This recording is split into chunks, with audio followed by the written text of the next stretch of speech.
Welcome everyone, my name is Brendan Snyder. Thank you so much for joining me. This is Best Albums of 2021 so far. I thought it'd be fun to take a look back since it's July, it's about halfway through the year, at some of the really interesting, exciting new releases that we've gotten so far during this year. I am focusing on new studio releases of original material, so I'm not looking at compilations and live albums and as such, but I've got 20 new albums to cover here. And before we do though, if you are new to my channel and you haven't already hit the subscribe button, please click the button. Also leave a comment, hit like, all those things help support my channel. I would greatly appreciate it. And of course, as an added bonus, by subscribing, you'll be able to stay up to date on all that's going on in the world of music, just like this with the best albums of 2021 so far. All right, kicking things off, we've got The End Machine Phase 2. This is the second studio album from these guys. And of course, this is the band that started out as Dokken without Don Dokken, featuring George Lynch on guitar. Of course, coming from Lynch Mob, Dokken as well. We got Jeff Pilson on bass, coming from Dokken as well, but from Foreigner also. And then we've got Robert Mason, who has sung with Lynch Mob, currently with Warrant. He also sang with Cry of Love, so quite the lineup there. This thing's really interesting. As you can imagine, this is definitely a mix between Lynch Mob and Dokken, but definitely good stuff.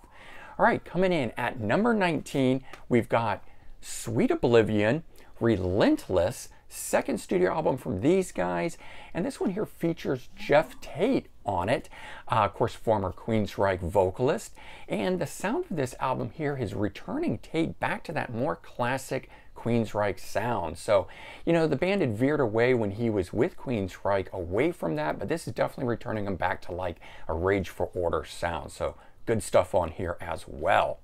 Coming in at number 18, we've got Thunder, All the Right Noises, 13th studio album from these guys. This was originally due in 2020, but of course held back due to COVID. The recording of this one here, very, very interesting. I really like it. It's a great rock record in my opinion, and it's got a 2 CD set with a bonus live album. So since we had to wait, you get a little something extra with that.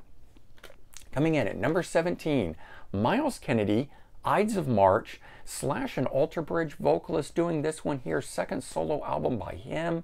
And for this one here, he wanted to incorporate some different sounds. Of course, we got the rock in here, but he also incorporated his love of blues and country. So it's an interesting mix, and it's a definite different feel than the first solo album. But this one here really shocked me or blew me away by his amazing guitar playing on it. I had no idea that Myles Kennedy was that good of a guitar player, so do check that out. Coming in at number 16, we've got Rough Cutt 3, third solo album from these guys. And it's been a long 35 years that we've been waiting for a follow-up album from Rough Cutt Wants You, which came out in 1986, featuring 3 original members in the lineup: Paul Shortino on vocals, Matt Thorne on bass, and Amir Durak on guitars. But it also features former Quiet Riot and Rat guitarist Carlos Cavazo joining in.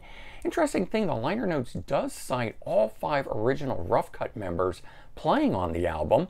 I have done a review of this. I speculate on what that is. You can check that out for more information. But this here is definite classic sounding Rough Cutt like their first 2 albums. If you're a fan of that, do check this out.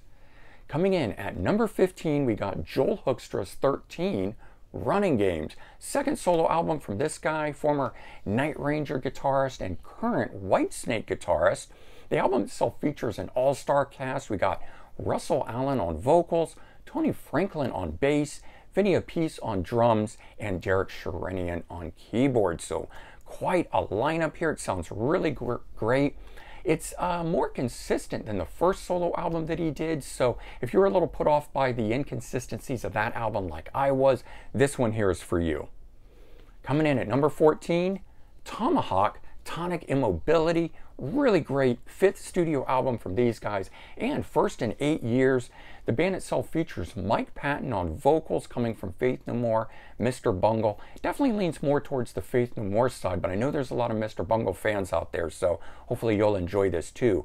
Dwayne Dennison of the Jesus Lizard Band on guitar, Trevor Dunn on bass, coming from Mr. Bungle also, and John Stainer from Helmet joining in on drums. Coming in at 13, we've got the Mighty Mighty Bosstones, When God Was Great. Ska Pioneers, of course, 11th studio album from these guys. Really fun, energetic, catchy album. Just totally caught me off guard. When I put this on and first played it, it was so good when it was over, I just started it over. It's one of those kind of albums that you just want to keep playing. Coming in at number 12, Paul Gilbert, Werewolves of Portland, 16th studio solo album for him. Of course, he is the current, or Mr. Big guitarist, was always the Mr. Big guitarist, but reunited lineup. He plays all the instruments on this, and this one here is a pure shred fest. Really good stuff. If you're a fan of Paul Gilbert with Mr. Big, do check this one out here. And coming in at number 11, The Offspring, Let the Bad Times Roll. 10th studio album from these guys. First in 9 years too, since 2012's Days Go By. This one here has a very classic feel to it in my opinion.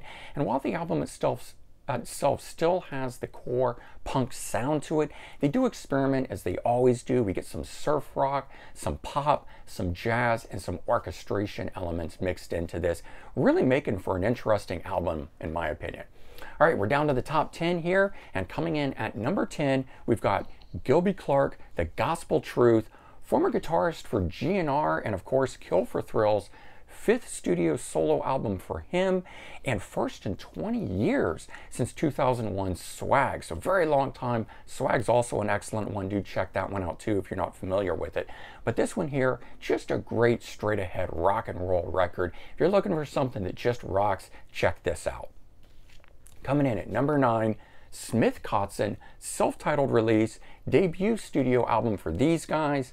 And this one here, of course, featuring Adrian Smith, Iron Maiden, and Richie Kotzen, former Mr. Big and Poison guitarist, joining forces, collaborating, and it really is a true collaboration of an album. They co-write, sing, and play together on every song. So it's not an alternating type thing where one guy plays one song and then the next on the next song, so forth. They're on both songs. It's a truly collaborative effort. Now, it's definitely more in the vein of a Richie solo album or the Winery Dogs. It does not take on the elements of Iron Maiden, but if you're looking for some good blues rock, this is for you. Coming in at number 8, really excited about this one here, Blaze Bayley, War Within Me, 11th studio album from this guy here and former Iron Maiden guitarist, or sorry, frontman I should say, my apologies. Not a concept album though this time. This one here is just straight songs on it, but it is the most Iron Maiden sounding album I think of his career. Now of course that's just my opinion, but it's definitely got a lot of that flair to it, the guitars and the structure of the songs and things of that nature, where while I was listening to this, I felt like I was listening to him back in 1995 when he was first part of Iron Maiden. And coming in at number 7, another big one here, Helloween, self-titled album, 16th studio album here, first to feature the Pumpkins United lineup, which now has 3 lead guitarists and 3 lead vocalists in it. We got a returning Kai Hansen on vocals and guitar, and a returning Michael Kiske on vocals. All in all is to say, this is 100% pure Helloween sounding music. It's classic in my opinion, well worth checking out. Coming in at number 6, Alice Cooper, Detroit Stories, 21st solo album by this guy. Can you believe that?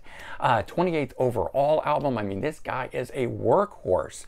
The album's a tribute to Detroit, and of course written and recorded in Detroit, and he uses Detroit musicians. So I mean, it is a full-on Detroit fest. It's where Alice Cooper is from. But we get Johnny B. Batajek, if I'm saying that right, and I apologize if I'm not, on drums from the Detroit Wheels, Wayne Kramer on guitar from the MC5, Mark Farner on guitar from Grand Funk Railroad, Paul Randolph on bass from, he's one of Detroit musicians and a producer, Mick Collins on backing vocals from the Dirt Bombs, Sister Sledge background vocals, and of course a reunited Alice Cooper band plays on this as well. All right, we're at the top 5 here. So coming in at number 5, we've got Billy Gibbons, Hardware, 3rd solo album from the frontman of ZZ Top, recorded during the summer of 2020. Cool thing, it's got former GNR and the Cult drummer Matt Sorum guesting on here. And Billy explores different styles of rock on this one. You know, on his last album, he was exploring the blues. On the album before that, it was Latin and Cuban influences. He is back to rocking out on here. If you're a fan of ZZ Top, check this album out.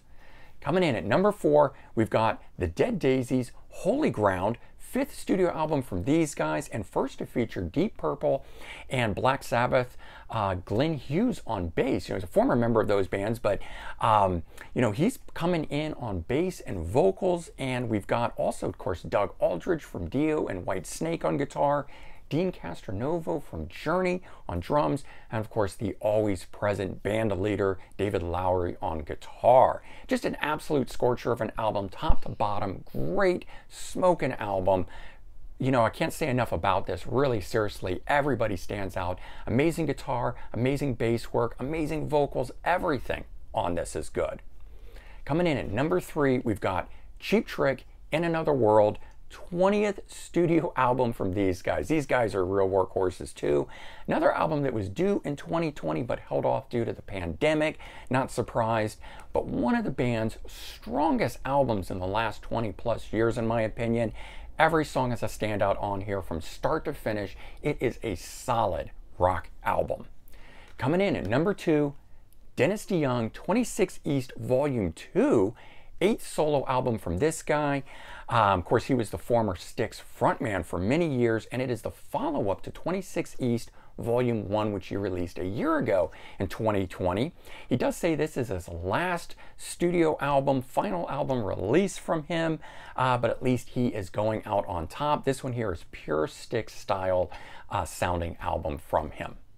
Okay, and coming in at the number 1 position so far for 2021, we've got Styx, Crash of the Crown, 17th studio album from these guys, and first in 4 years and follow-up to the concept album, The Mission. Now this one here is not a concept album, although it sounds like a concept album.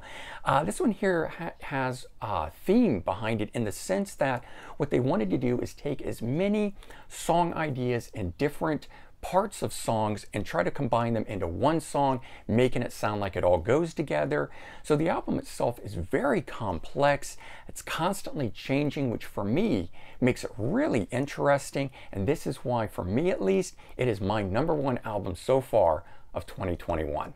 All right, so there you go, guys. That is the best new albums of 2021 so far. And hope you guys enjoyed it. And if you did, please remember to comment, like, and subscribe. And don't forget to check the description for links to related videos. You might find something else in there that you enjoy. All right, everyone, take care. Have a great day, and I'll talk to you all real soon. Bye, everyone.